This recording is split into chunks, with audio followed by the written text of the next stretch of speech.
Olá, meus queridos. Estamos aqui para mais um podcast no IGD e hoje com uma presença ilustre, uma referência no direito empresarial, fomentando o podcast, a conversa de direito empresarial aqui no 6º Congresso de Direito Empresarial. Presença da Winnie, professora, referência nacionalmente nesta área, a área que eu sou apaixonada, professora de direito empresarial também. Seja muito bem-vinda a Goiânia, seja bem-vinda ao IGD. Estará na nossa especialização de direito empresarial, que eu quero que todos façam parte, né, reforçar o convite. Principalmente estará num painel brilhantíssimo aqui no nosso congresso. Professora, muito prazer em recebê-la, é uma honra tê-la aqui no nosso aquário, igual diz João Augusto, nosso aquário de podcast, mas sempre fomentando essa discussão do direito empresarial. O professor Winnie vai falar hoje de fundo de investimento no nosso congresso e também aqui para a gente discutir um pouquinho, aprender um pouquinho. Sempre que a gente fala de direito empresarial, a gente aprende, a gente discute, a gente gera conhecimento e vocês não perdem absolutamente nada, agregam muito valor, conhecimento aí para o seu dia a dia. Professora, é um prazer tê-la aqui conosco. Seja muito bem-vinda ao IGD, bem-vinda ao congresso, bem-vinda a Goiânia. Queremos sempre aqui, viu? Obrigada, Bruna. Muito obrigada a todos. É a minha primeira vez em Goiânia, estou muito feliz em conhecer a cidade, né? Eu adoro esses congressos, porque além de encontrar as pessoas, a gente conhece cidades novas. Eu venho lá da outra ponta do Brasil, né? Moro em Fortaleza, e é muito bom fazer essa troca. Então, muito obrigada pelo convite para o podcast, para o congresso, para a especialização, que eu tenho certeza que já vai ser um sucesso. E eu fiquei muito feliz com o tema do painel, né? Que a comissão organizadora propôs. Eu vou, claro, estar com outras pessoas brilhantes, mas o assunto fundo de investimento está muito em moda, muito em voga hoje em dia, porque a gente está passando, na verdade, por uma pequena revolução na regulação dos fundos de investimento. E, apesar da maioria das pessoas, mesmo quem estuda direito empresarial, às vezes se sentir um pouco distante dos fundos, na verdade, isso não é uma realidade no Brasil. Bruna, eu não sei se você tem esse dado, mas os fundos de investimento são o tipo de investimento, de poupança do brasileiro, o tipo de eleição, que é a maior indústria de investimentos do Brasil, muito maior do que a poupança. Então, hoje a gente está falando de uma indústria aí perto de 7 trilhões, né? Ela passou por um ajuste agora, ano passado teve captação negativa por conta da crise econômica de maneira geral, mas é algo perto de 7 trilhões. Então, o brasileiro investe em fundos e a gente tem poucas pessoas na área jurídica que entendem realmente como funciona e qual a regulação. E hoje, agora, nesse momento, é o momento para você entender de fundo de investimento, para você aprender, porque realmente houve uma mudança grande desde 2019, com a introdução pela primeira vez da matéria de fundos de investimento no Código Civil. Você imagina uma indústria de 7 trilhões e nós não tínhamos legislação. Os fundos eram regidos pela legislação de condomínios, como o condomínio que você mora. É uma maluquice, né? A gente não acredita nisso. Não. Mas é verdade. Em 2019, a gente teve a introdução de um capítulo sobre fundos de investimento no Código Civil e demandou, é tão complexa a mudança, que demandou mais de 3 anos para a Comissão de Valores Mobiliários editar uma resolução, a 175, que entrou em vigor apenas no ano passado, em outubro, e ainda estamos no prazo para os fundos se adaptarem. Então, você imagina que a gente está no momento de estudar. Inclusive, um dos fundos que, para o estado de Goiás, que é reconhecidamente um dos propulsores do agronegócio no Brasil, nós temos, ainda sequer foi editado o anexo normativo relativo aos FIAGROS, né, os fundos de investimentos no agronegócio. Então, está no momento de se aprimorar, estudar, né? É uma possibilidade, inclusive, para os alunos de mercado. É algo que as pessoas às vezes acham que está distante, e essa mudança, essa novidade, traz a possibilidade também dos alunos, as pessoas que querem estudar o direito empresarial, nichar nessa área. Né? Sempre uma possibilidade. Com certeza, porque obrigatoriamente todos os fundos existentes vão ter que se adaptar. E não é uma adaptação simples. Por quê? E aí eu vou só dar, não sei se você acha esse formato bacana, algumas das principais mudanças que houve. Por favor, que estão em curso, né? Então, inicialmente, a grande novidade é que em 2019 houve uma alteração no Código Civil por meio da Lei da Liberdade Econômica e foi incluído um capítulo sobre fundos de investimento. E é interessante que as pessoas, não vi. foi colocado num lugar bastante... Só vi a alteração da limitada, da sociedade limitada. Exatamente, né? Essa eu tive a felicidade de participar bastante intensamente na época da elaboração, mas o legislador optou por colocar essa matéria na parte de direitos reais. Veja só, não está em sociedades, não está em contratos, não. Está na parte de direitos reais, o que já causa uma certa estranheza. Por quê? Porque os fundos de investimento, eles continuam sendo condomínios. Eles não têm personalidade jurídica, só que, graças a Deus, hoje reconhecidamente um condomínio de natureza especial. E o Código Civil veio dizer algo que afligia muito das pessoas, como eu, há muitos e muitos anos, vou dizer nem quantos anos que é constituído, eu trabalho com fundos de investimento. Você ter regras aplicáveis a fundos de investimento que se aplicam a condomínio edilício. Gente, é uma coisa absurda, né, para nós, assim. Mas era o que tinha. Era o que tinha para hoje, né? Então, o que o legislador optou? Continua sem personalidade jurídica, né? É um instituto não personificado, um condomínio de natureza especial. Só que ele se tornou mais especial ainda porque tem características inusitadas. Eu vou falar muito sobre isso na minha palestra de amanhã. Na verdade, eu vou falar amanhã aqui no Congresso. E hoje existe a possibilidade dos cotistas, imagine os condôminos, um condomínio edilício, que no fim das contas, quando você diz, vou investir em um fundo de investimento, o que você está fazendo é comprando cotas de um patrimônio detido em condomínio, como se você comprasse uma unidade em um prédio. É isso que você está fazendo, você está comprando uma cota. E o que acontece no nosso condomínio? Se acontecer algum problema, tiver um acidente, o condomínio for responsabilizado por alguma obrigação e não houver recursos na conta do condomínio, os condôminos são chamados a aportar. Acho que quem já teve algum problema no seu condomínio, aí, a pagar a indenização do porteiro, que seja. E o fundo de investimento é a mesma coisa. Então as pessoas não sabem, pode dar cota negativa. Você não só pode perder o seu dinheiro, como pode ser chamado a aportar caso o condomínio, o fundo de investimento, tenha um patrimônio negativo. Só que agora, com as regras de condomínio especial que vieram no Código Civil, existe a possibilidade, mesmo sendo o fundo ente não personificado, de você limitar a responsabilidade dos cotistas num modelo muito similar ao que se faz com uma sociedade limitada ou com uma sociedade anônima. Olha que interessante. E é uma estrutura muito nova no nosso direito, porque imagina, não tem personalidade jurídica, mas tem limitação de responsabilidade. Ficou um bicho bem inovador, né? Bem do Brasil. É muito interessante, porque optou-se por não dar personalidade jurídica. Essa discussão foi muito, por que não diz logo que é uma sociedade? Em outros ordenamentos jurídicos, você tem os fundos, eles são personificados e tudo, mas por razões até de ordem muito prática e tributária, na verdade, optou-se por não dar personalidade jurídica, mas de dar essa possibilidade de limitação de responsabilidade nos fundos de investimento. E não só isso. Eu gosto sempre de fazer analogia com alguns instrumentos que já são bastante utilizados, e aí, de novo, eu volto para os condomínios. Quem trabalha com direito imobiliário é muito familiar com o Instituto dos Patrimônios de Afetação. Sim. Pronto. Então, aquilo ali já foi uma coisa extremamente revolucionária no nosso ordenamento. Por quê? Porque possibilitou-se, em uma única personalidade jurídica, você segregar patrimônios afeitos apenas a determinadas obrigações, né? Eu lembro perfeitamente, em 2000, quando isso veio por meio de medida provisória e depois, na Lei 9.514, que todo mundo diz, nossa, mas isso é estranho, porque o patrimônio da incorporadora tem que responder por todas as suas... Não, eles não conseguiam entender, né, o que era o patrimônio de afetação, o que era SPE, foi algo difícil, foi cultural para mudar. Hoje em dia, tranquilo, foi, passamos. Pois eis que também, por meio dessa alteração legislativa e posteriormente resolução da CVM, você pode criar dentro dos fundos classes de cotas com patrimônios separados. Olha só, dentro de um ente não personificado, limitação de responsabilidade e a criação de classes de cotas que não se confundem entre si, nem cujos patrimônios se confundem.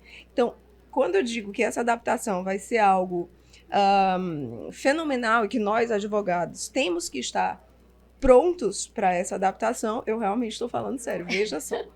É verdade. Alterou-se também de maneira significativa o tipo de responsabilidade e funções dos prestadores de serviço de um fundo de investimento. Então, você imagina, se eu tenho um ente não personificado, quem é que responde por ele? Quem são os braços e as pernas, né? Então, nós temos prestadores de serviço que tradicionalmente têm a função de representar e de gerir os fundos, né? O administrador, Sim, o para trazer gestor, alguma segurança não, também, né? ele é o responsável. O que se diz, o relacionamento entre esse condomínio e o administrador, que seria, de novo, vou fazer uma analogia, o síndico, né? Ele que é o responsável pela administração, pela parte administrativa mesmo do fundo. Então, a gente tem o administrador. Ele é o que, em tese, constitui, que vai lá ver a contabilidade do fundo e tudo. E tem um outro, que é a cabeça do fundo, que é o gestor. É ele que escolhe o que o fundo vai ter dentro desse patrimônio para dar o melhor retorno possível aos cotistas. Tradicionalmente, o administrador tinha um protagonismo muito maior, mais responsabilidades, né? E o gestor, ele era aquela cabeça por trás do investimento, mas que tinha pouca autonomia para agir. Então, a alteração, inclusive vista por conta da própria realidade da indústria de fundos, é que essas responsabilidades foram bem mais divididas. E uma coisa mais importante ainda, até a alteração do Código Civil, esses prestadores de serviço todos, eles tinham um vínculo de solidariedade com relação às responsabilidades. O que é um problema, porque os serviços são muito distintos. Então, para quem convive com a indústria de fundos, você vai saber que tem um administrador, o gestor, que é responsável pela seleção dos ativos da carteira, o custodiante, que é aquele prestador de serviço que atesta que aqueles ativos existem e que estão custodiados em nome do fundo. Você tem o escriturador, o agente de pagamento, a agência de rating. Gente, cada um tem um serviço. Então, é complicado e se torna mais caro quando você diz, olha, se um cometeu erro, todos são solidariamente responsáveis, apesar de não ser o seu serviço. Não foi você que fez, não, mas você vai pagar. Vai responder também. Então, hoje já é possível você segregar as responsabilidades, claro, sem desproteger o investidor, mas dizendo, olha, o custodiante é responsável por isso. Se ele cometer um erro, se ele for negligente, ou se ele agir com dolo, ou com fraude, ele paga. Da mesma maneira, o administrador, o gestor, a agência de rating, também. Todo mundo. Então, que interessante, não é? Muito interessante. E me surgiu aqui, quando você começou a falar do ente personificado, da questão das responsabilidades, porque a gente fica assim, né, vendo de fora e olha para você ver o tanto que o direito empresarial é rico, né? Atuante no direito empresarial, mais na parte de recuperação e falência, o fundo já é algo novo para mim. Então, eu te pergunto, Winnie, e como aluna sua, tá? Que é isso. Como aluna sua. Colega, na verdade. Colega e aluna, a gente sempre aprende junto. E o que seria o instrumento de constituição do fundo? O que a gente utilizaria para esse instrumento de constituição, que é sempre o que os alunos mais nos perguntam, né? Bom, ótimo. Eu acho bacana a gente ir compartilhando essas dúvidas. O fundo se constitui, Bruna, por meio de um regulamento. Ótimo. Não é um contrato social, não é um estatuto social. Olha isso. Então, o regulamento do fundo é o que traz todas as características, é o documento que, regulado pela Comissão de Valores Mobiliários, né, hoje pela Resolução 175, que aí eu vou elogiar o trabalho da Comissão de Valores Mobiliários, dou os parabéns ao João Pedro Nascimento, que encampou essa luta, e a diretoria da CVM. Você tem um regulamento que vai especificar tudo que um investidor precisa saber sobre aquele fundo, caso ele queira nele investir. Então, que tipo de fundo? Que tipo de ativo esse fundo vai ter? Então, eu vou dizer, olha, esse aqui é um fundo de investimento em ações. Então, é óbvio que nesse fundo de investimento, eu espero que o principal ativo que vai determinar se eu vou ganhar ou não dinheiro é as oscilações do mercado de ações. Sim. Então, vai ter o tipo de fundo, e a CVM, não 75, você tem todos os tipos, fundo de investimento financeiro, fundo de investimento imobiliário, fundo de investimento do agronegócio, fundo de investimento em direitos creditórios. É uma infinidade, né? Hoje a gente tem os anexos normativos, inclusive isso foi muito bom, porque a 175, ela trouxe para um só documento, antigamente você tinha vários soltos, né? Quem não era se perdia naquele monte de instrução da CVM, a gente tem essa resolução, com um corpo e mais vários anexos normativos. Cada anexo normativo para um tipo de fundo. Então, quero investir em ações por meio de um fundo. Joia. Então, eu já sei que uma parcela preponderante do patrimônio desse fundo está em ações. Isso está no regulamento. Ele vai dizer, por exemplo, se eu tenho ou não responsabilidade limitada. Ele vai dizer quanto que eu vou pagar de remuneração para os prestadores de serviço. Ou seja, todas as características daquele fundo estão no regulamento. E como que eu... Bruna, você chega para mim... Olha, eu tenho um cliente aqui que quer constituir um fundo. A gente vai construir esse regulamento e vai pedir o registro junto à Comissão de Valores Imobiliários. Outra coisa boa que modificou em 2019 é que hoje basta o registro na Comissão de Valores Imobiliários. Até então você precisava ter esse documento registrado em cartório também, o que é totalmente desnecessário, né? Já que é dada publicidade. Se você, Bruna, quiser consultar qualquer regulamento de qualquer fundo no Brasil registrado na CVM, você vai lá no site da CVM, você põe o nome do fundo. Verifica se a autenticidade, digamos assim. Quero ver quais os fundos administrados pelo administrador de fundos tal, pela XP, sei lá. Você põe lá, vem. Mas era burocratização, né, Winnie? A gente tinha tudo muito burocrático. E aí a CVM analisa, sendo que, olha que interessante, existem alguns fundos que têm um registro automático. Aqueles que são só para investidores profissionais, os fundos exclusivos. Então, o registro, hoje em dia, é todo feito de maneira eletrônica. No próprio site. Quem faz esse registro hoje em dia, ou o administrador ou o gestor. Essas pessoas são autorizadas a prestar esses serviços por meio da Comissão de Valores Imobiliários, que também outorga alguns serviços a uma entidade de autorregulação do mercado de capitais, que se chama Ambima, né? Eu trabalhei há muitos e muitos anos, quando ainda se chamava Ambid, né? Nessa autorregulação. É muito sujeito à autorregulação, a indústria de fundos, que é uma experiência excelente. Então, desculpa, sendo mais objetivo na sua pergunta, o instrumento jurídico para a construção do fundo é o seu regulamento. Vai precisar de outros, a depender de se esse fundo vai ter uma oferta pública. Aí eu já passo para a parte de regulação de mercado de capitais propriamente dito, porque as cotas de fundos, de acordo com a Lei 6385, são valores mobiliários, então elas podem ser ofertadas publicamente, ou não, é uma distribuição privada, se é um fundo aberto, se é um fundo fechado. Sim, então existe uma série. O universo, né? Nossa, é uma área maravilhosa. É uma área. Olha só que bacana, né? Que gostoso ouvir de quem gosta. Eu falo até para os alunos, é muito bom a gente ouvir de quem gosta de falar de direito empresarial, de quem gosta de falar da sua área. E qual seria o prazo, Winnie, que eles têm? Porque você disse assim, eles estão naquele prazo, né, para se regulamentar, para se adequar às legislações vigentes. E a gente tem qual prazo para os fundos?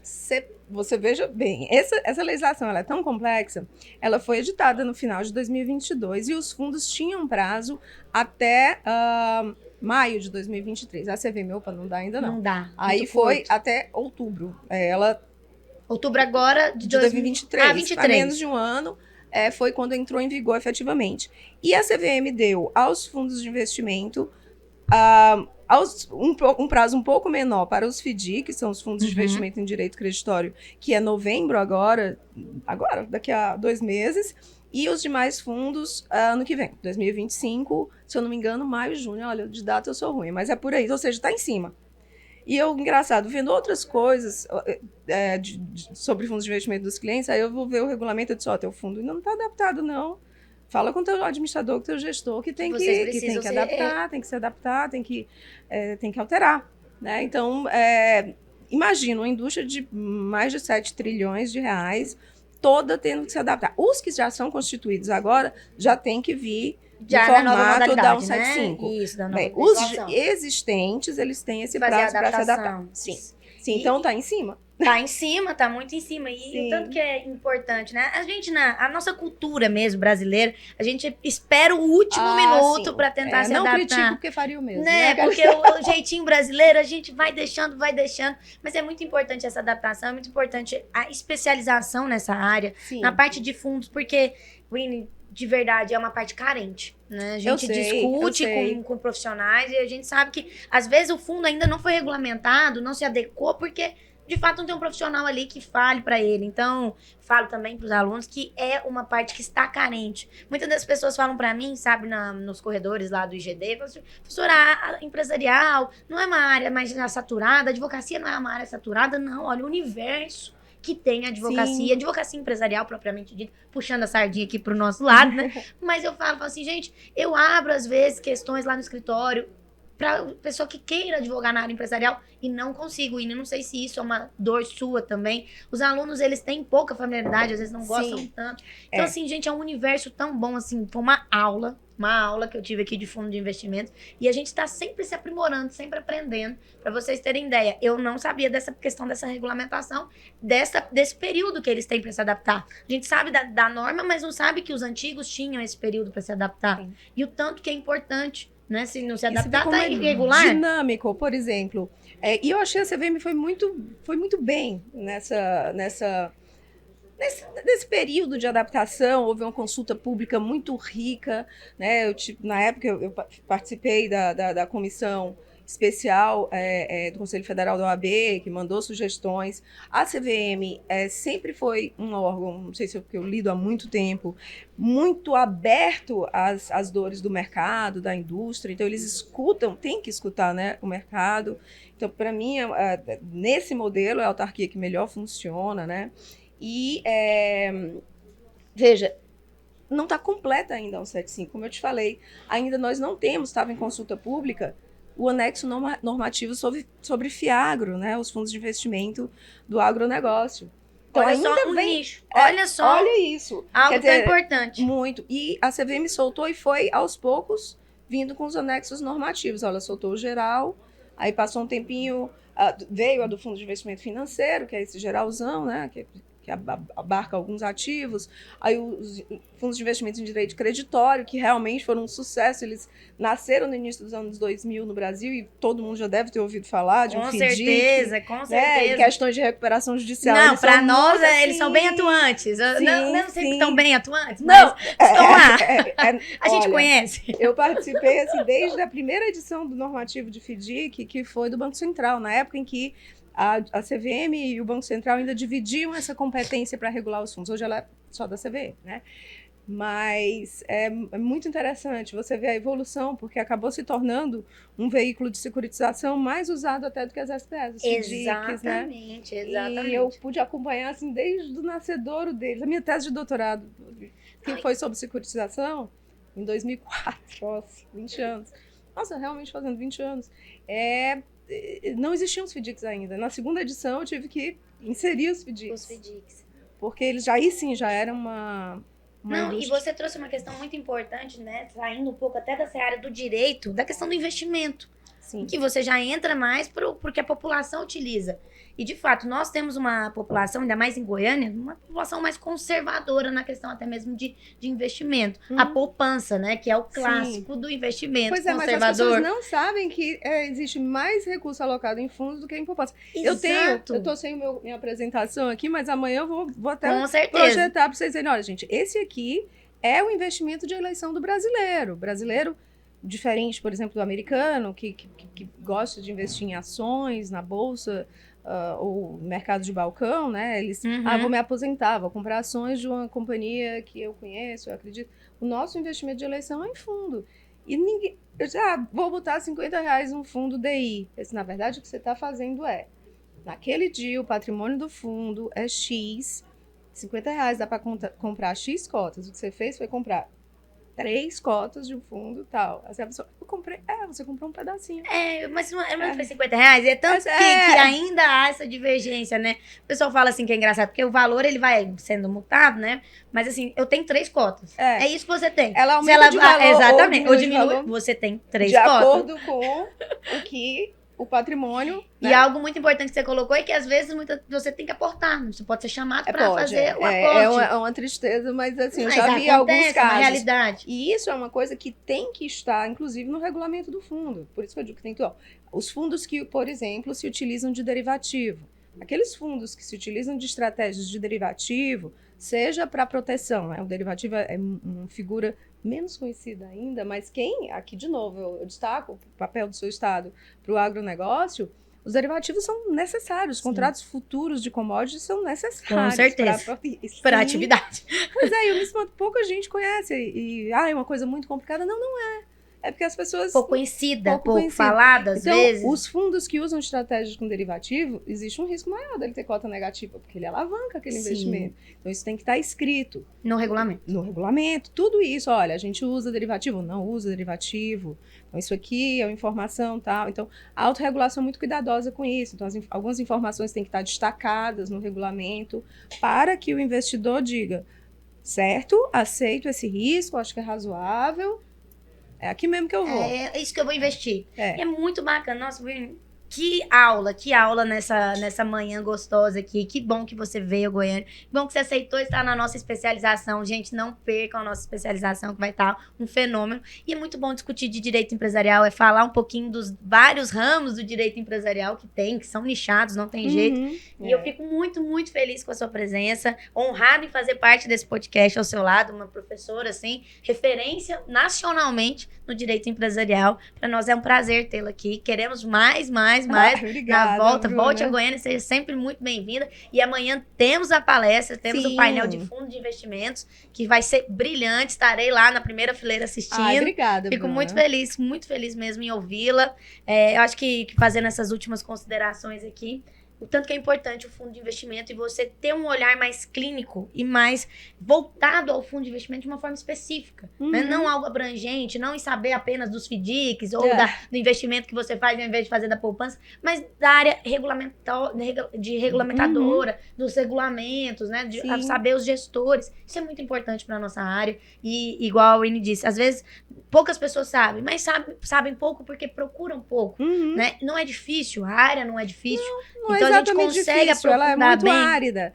E às vezes as pessoas, nossa, você fala tão empolgada, essa área é tão chata. Gente, não é. Não É bacana. É bacana, né? É. Também é isso. Muito obrigada pelo nosso painel, pelo nosso podcast aqui. Foi uma aula de fato. Vocês ouçam, reouçam e qualquer dúvida a gente vai estar aqui sempre à disposição, né? A nossa casa aqui, seja sempre bem-vinda, faça parte dela agora na nossa especialização. Foi um prazer estar aqui contigo. Muito obrigada pelo convite. Obrigada a todos.